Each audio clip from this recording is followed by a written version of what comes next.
Hello student, today we discuss next and last exercise of chapter 5th, Introduction to Euclid Geometry.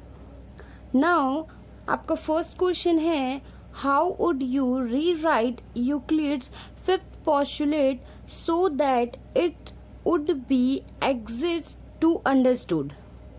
हमें जो fifth postulate है Euclid's की, उसको हम किस तरह से इजीली वे में कैसे लिख सकते हैं, हमें ये बताना है. ठीक है, मैंने आपको जब इंट्रोडक्शन बताया था उसमें आपको यूक्लिड्स की फिफ्थ पोस्टुलेट बताई थी.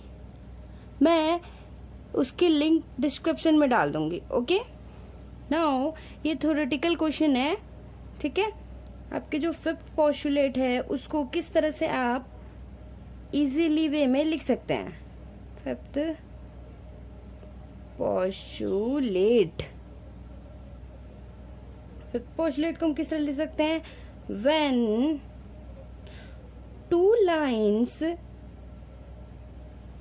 Are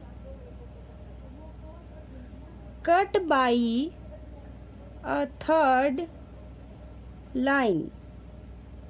When two line are cut by a third line, two lines हैं वो किसी थर्ड लाइन के से कट हो रही हैं. ठीक है, third line such that the sum of interior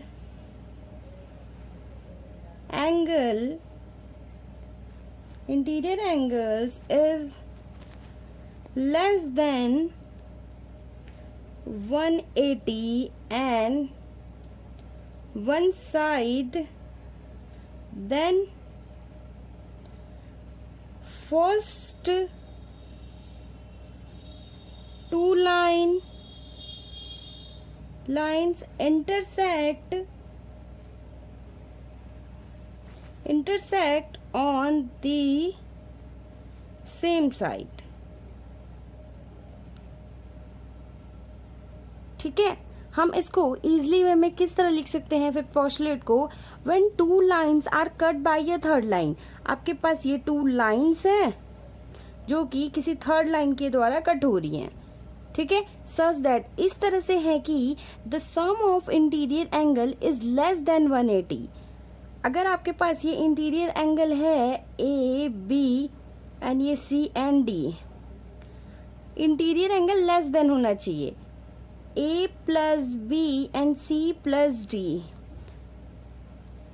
and one side then first two line intersect on the same side. जिस साइड के इंटीरियर एंगल का सम लेस देन 180 होगा उसको आगे बढ़ाने पे वो इंटरसेक्ट करेंगी. अगर हमारे पास A प्लस B की वैल्यू लेस देन 180 है, देन अगर हम इसको आगे की ओर बढ़ाएंगे तो ये एक दूसरे को इंटरसेक्ट करेंगी. हम इसको इजीली वे में इस तरह से लिख सकते हैं. ओके, नाउ आपका नेक्स्ट क्वेश्चन है question number 2. Does Euclid's fifth postulate imply the existence of parallel lines. क्या यूक्लिड की फिफ्थ पोस्टुलेट पैरेलल लाइन की एग्जिस्टेंस को बताती है. एक्सप्लेन करना है हमें. ठीक है, मैंने अभी आपको फिफ्थ पोस्टुलेट बताया था. अकॉर्डिंग टू फर्स्ट क्वेश्चन में मैंने आपको एक्सप्लेन किया था इन इजली वे में. अकॉर्डिंग टू फिफ्थ पोस्टुलेट,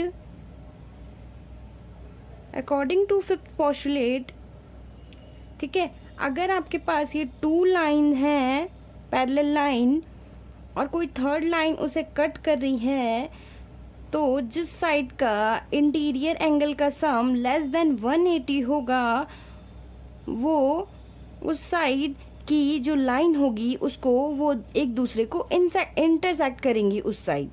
अगर आपके पास ये ए बी है, सी एंड डी है.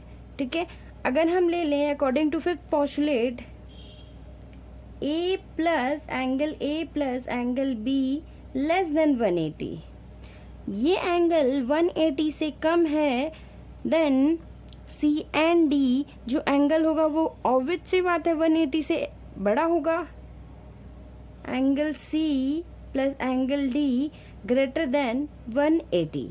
Okay, according to fifth postulate क्या है, जिस इंटीरियर एंगल का सम 180 से लेस होगा वो उस साइड की ओर इंटरसेक्ट करेंगी। अगर हम इसको बढ़ाएं यहाँ पे तो ये एक दूसरे को इंटरसेक्ट करेंगी और उसी साइड करेंगी जिस साइड लेस देन 180 होगा। देन द लाइन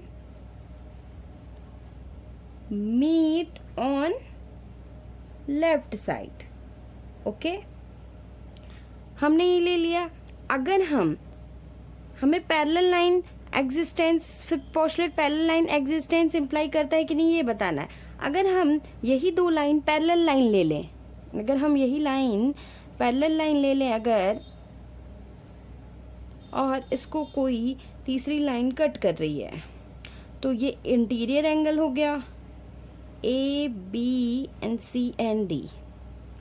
इफ अगर angle A plus angle B equal to 180 हो जाए, ठीक है, and angle C plus angle D equal to 180, then जो ये दोनों लाइन है, ये दोनों line both side interior angle का सम 180 से कम नहीं है, तो ये तो मीट नहीं करेंगी, ना तो इस साइड करेंगी ना तो इस साइड करेंगी। तो हम क्या लिखेंगे, the line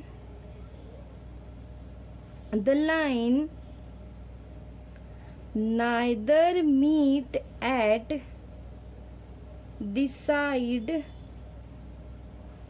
angle A and angle B nor at the side angle C and angle D. Okay, this means that the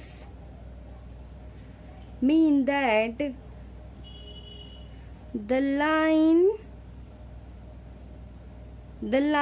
never intersect each other. Then जो ये टू लाइंस हैं, ये दोनों लाइंस हैं, ना तो लेफ्ट साइड मीट करेंगी ना तो राइट साइड मीट करेंगी, बिकॉज इनके जो इंटीरियर एंगल का सम है वो लेस देन 180 नहीं है। तो हम कहेंगे कि ये जो दो लाइन है therefore the lines are parallel।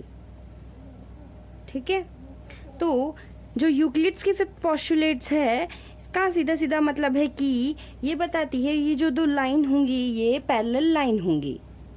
Okay, I hope आपको आज का लेक्चर समझ में आया होगा and thank you very much.